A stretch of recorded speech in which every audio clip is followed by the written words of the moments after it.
beaming into your mind like a ray of cosmic revelation, smashing through the mainstream like a comet of prophecy.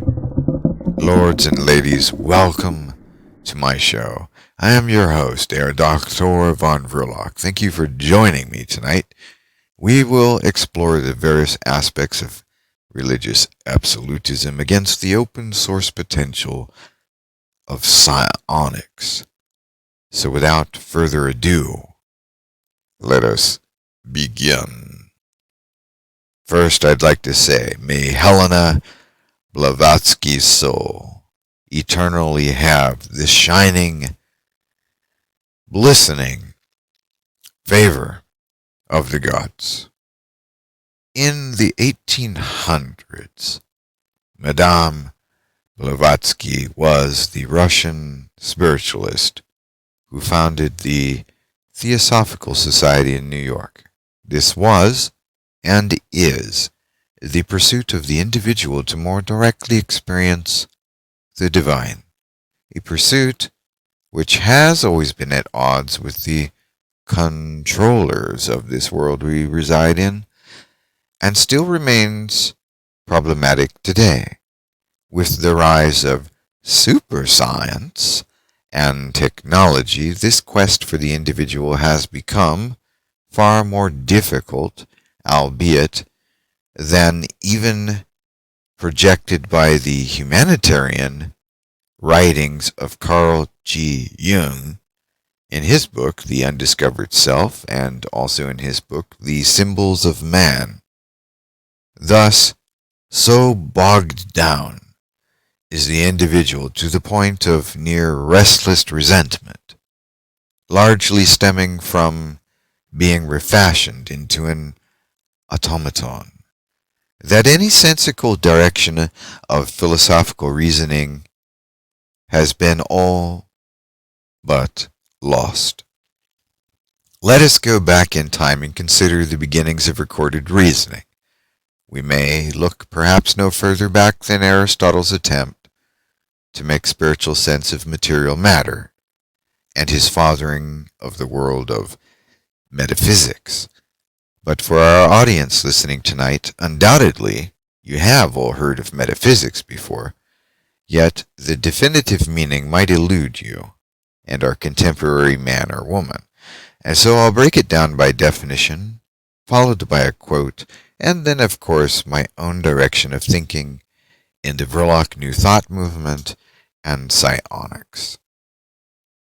The definition of metaphysics is a branch of philosophy which examines the fundamentals of nature of reality, that of being, of potential, and the actual, as well as the effect of reality upon the mind and mind upon reality. How does this factor into where we are today? Well, I don't think it's much different than where we were at back in 1970, and I say this because there was an excellent essay included in a book called The Future of Metaphysics, printed back in 1970, and I'd like to read you a quote. And this is in regard to metaphysics and values, and I quote, "The growing complexity of the modern world with its science, technology, and industry confused many people to such an extent that they had to cry out for some clarifying vision of the whole, and particularly for what in this whole is still unquestionably valuable.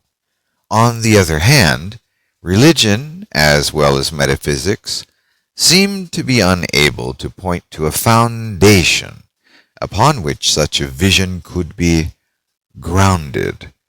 It is in the face of this desperate situation that many philosophers have tried to found values without any appeal to religious or metaphysical a priori."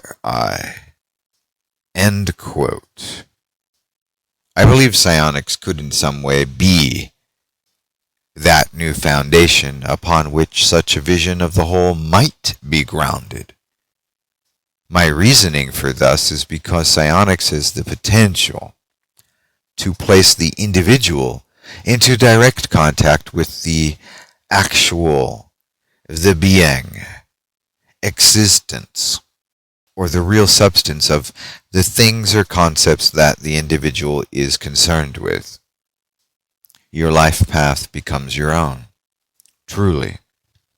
Of course, the theory and practice of psionics are two different animals, though, unlike scientific thinking and exploration of old, psionics suffers no fault if the theory does not weigh with the practice. That is to say, even if something does not make practical sense, it can, and often does, still work. That gives us a lot of leverage and flexibility. Furthermore, in psionics we understand that if something exists, it can be known.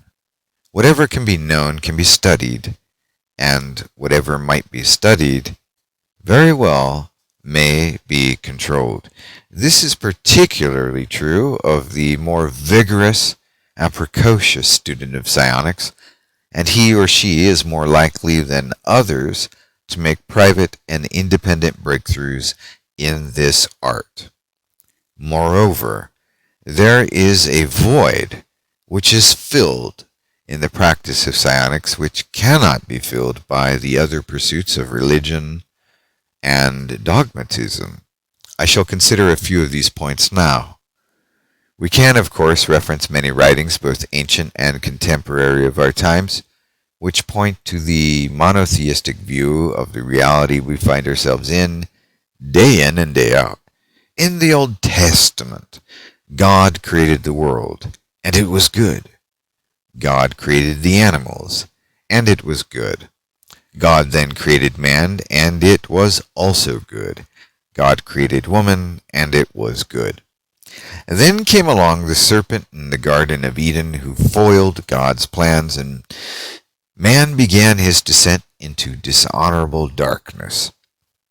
On the far other end of the spectrum, we have the Gnostics, who viewed the world being created from the darkness. Further expanded upon this idea by sci-fi author Philip K. Dick, who went on to say, or write I should say, that the good God was a divine invader into this realm of evil, which was somehow a computer-generated reality of diabolism. Right, well, certainly there are other names. We can swap in and out of these formulas. Odin Father and the undying son Balder, who will rise to the challenge, or to challenge the dark days ahead. Or in Christianity, the Son of God, Jesus Christ, coming back to the world. How about the Hindus? I do believe at one time the Hindus praised the perfect being known as Purusha, and long before any of these things we had Ahura Mazda. Yes, the all-compassionate Gautama Buddha believed the world was ruled over by the spirit creature called Maya, whomever sought to possess all souls or minds by our weaknesses of our obsessions and desires, that which chains us to the material world. I've always thought of it more like a moth flying into a flame, or we fly into this beautiful prismatic colors in the cosmos and find out we're stuck in this web of weird and synchronicity, but I digress. In Catholicism, the saints are glorified, and whether or not these are the truly good heroes of old, or are they the devils of older cults in disguise, one may never know. It is left to conjecture, and I'm not here to debate that. Yet the pressure to convert to one train of social collectivism or another does seem to intrude upon the individual's right to seek out that very intimate experience of the divine, which is, after all, the point, is it not? We all want to know our mothers and fathers, and we want to know where we came from, who we are, and where we're going. possibly the only spiritual pursuit on the planet which is well known today, which also allows for the individual to have that direct experience with practice, albeit, with the great guru of the cosmic mind, is indeed the variety of forms of yoga, Hatha yoga, Kundalini yoga, and so on. All in all, the quest for a true telling of the tale of time renowned and of our roots in history, and where these pages skimmed over restlessly, is a pursuit which tends to find its answers externally. Psionics is in contrast a free man's spiritual gadgetry and pursuit of this philosophy and practice, though, if we think in stricter Christian views, no man is actually free. Yes, we're given free will.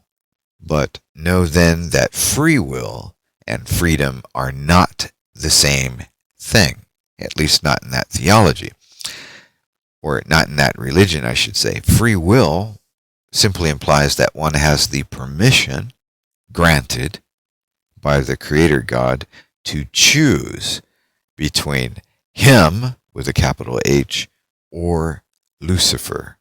This is, of course, a very finite concept of the grand totality of the cosmic all. But I understand the fear of making choices does also contribute to the difficulty in looking elsewhere from dogma or a stringent religion for answers which might be more pure and natural, not etched in stone. Having stated this, however, there is, of course, no need to flee from the light and drop down into the unfathomable darkness just to pursue psionics. One may indeed be a Christian or a Buddhist or many other religions and relatively safely practice the arts of dowsing with the pendulum, focusing his or her mind to make improvements in life. After all, we utilize our imagination every day, every moment, to alter our own realities for ourselves and for other people, ordinarily, and often without even realizing that we are indeed telling ourselves a story, which we then participate in, often unknowingly, that we are creating this reality for ourselves. This rather elaborate and unbeknownst storytelling to oneself is due to, at least in part, the relationship between various centers of awareness.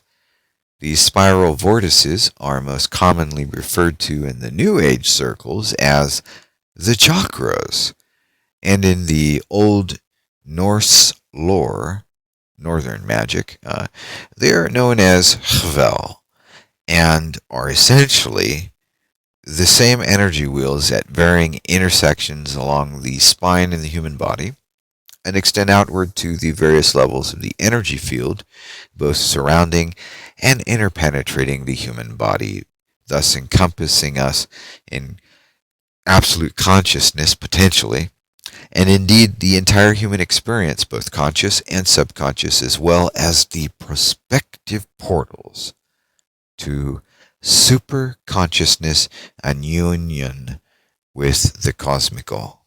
Great potential, ladies and gentlemen. Getting there is the trick, and I do believe psionics can help. I know from both study and experience that the heart chakra, and the heart itself actually, is multiple times more powerful than the human brain in terms of electrical power, but there is, as a matter of course, much more than this taking place within these energy centers.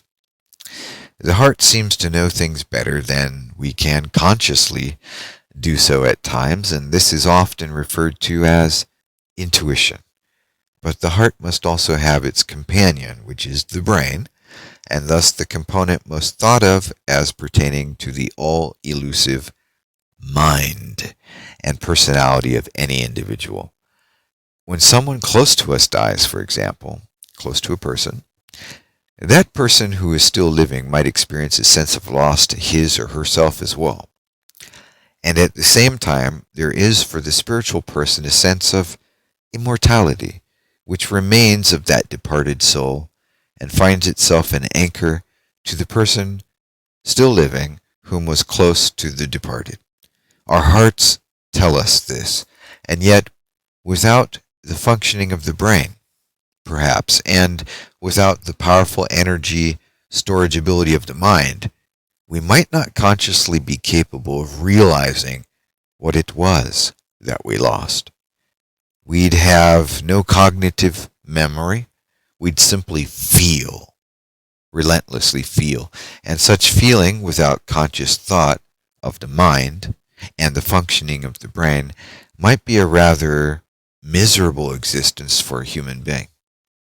We can imagine this because there are times throughout our lives when we feel a deep something that is perhaps out of place, lost, or existing elsewhere, but for lack of our ability or position in the incarnation, we cannot fathom from whence, where, or what this elusive something is.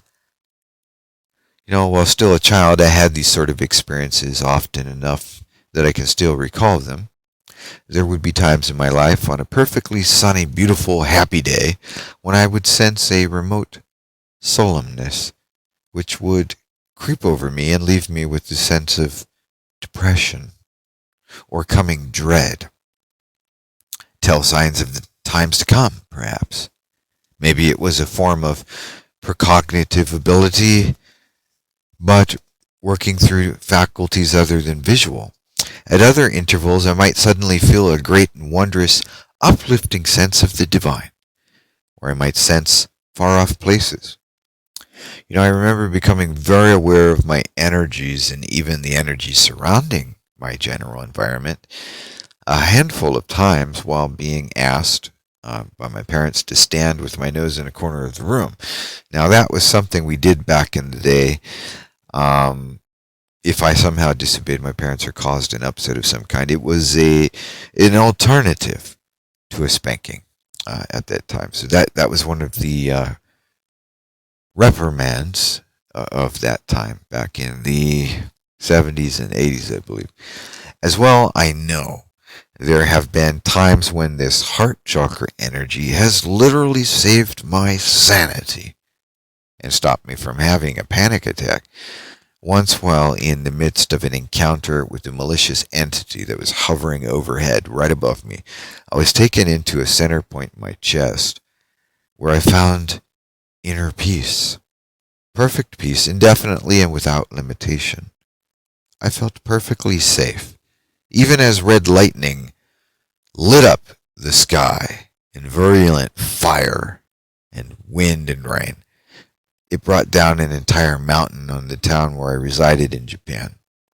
We had over 30 landslides and a month's worth of rain dumped straight on us in a few hours. With renewed energy, I reached out with the power of my mind and my heart chakra to cast a clearing with my thoughts and feelings, which resulted in a brilliant halo. The blackness could not breach this barrier for some days.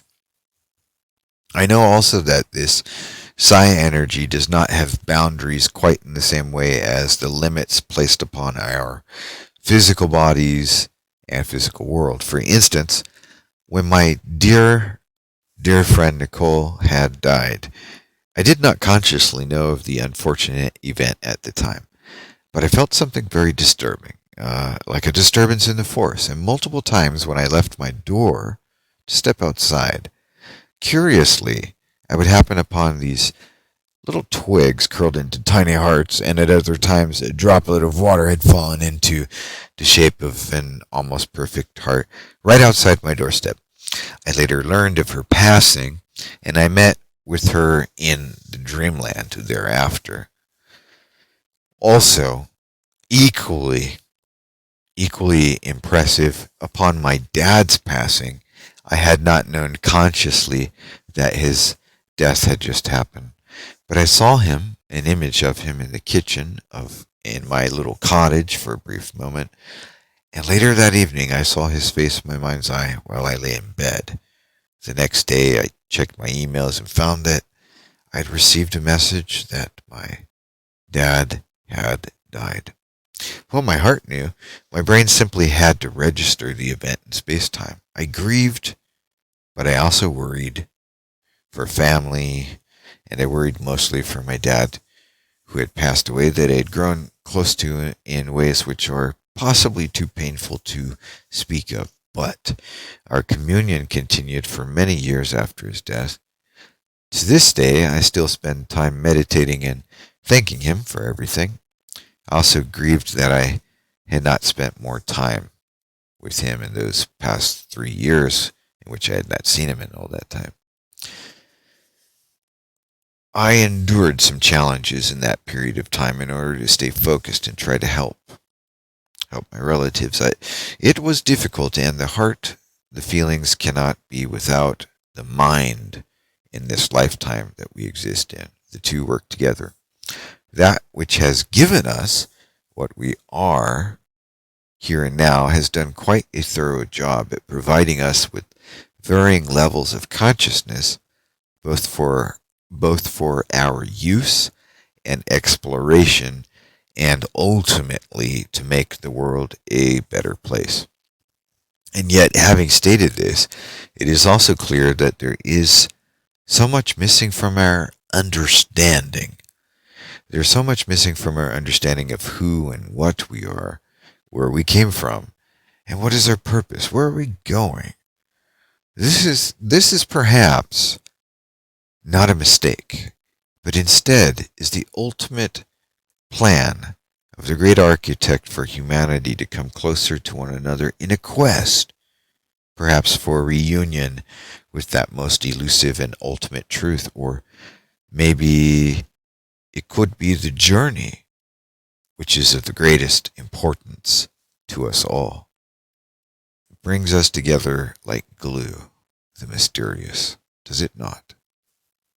Whatever your beliefs are, try to remember, keep in mind, those whom else take this journey with you, be he or she of a different faith, lack thereof, or somewhere in between. The point is global humanitarianism.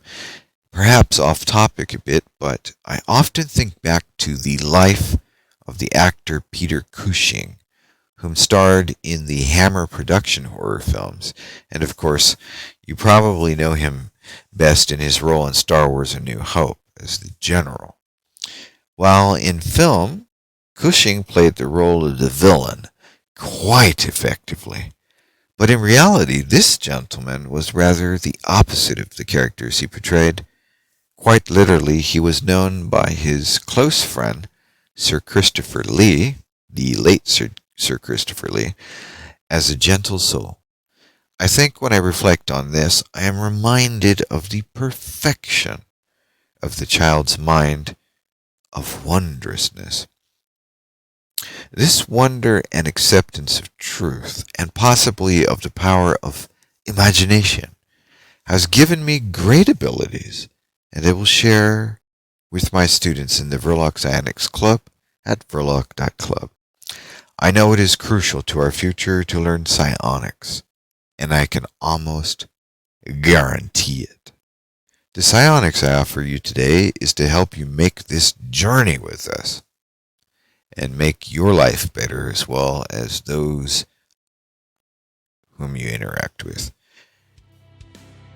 This concludes tonight's podcast, and it gives us much to think about the various energy centers and how our consciousness works overall. But here's a question I'll leave you with. If we're not truly separate, or even identifiable with any one particular chakra or one brain in the body, the solar plexus has as many, if not more, neurons in it as the brain, and the heart has as much electricity as the brain, and we're not identifiably any single one of those, and we're not the total sum of our parts either, then what is to stop us from thinking that by extension, somehow, at some level, We are all interconnected. Stay tuned for some podcasts coming up about the World Circuit and the Noosphere and global psionics humanity. Thank you for your support of my work, and do check out the goodies I have for my spirit brothers and sisters, fellow magicians at Vrilock.com/shop. You will get empowered. Again, thank you for joining me tonight on Planet Vrilock Psionics Podcast, and until next time, as always, keep the magic high. This is Herr Doktor von Vrilock, signing out.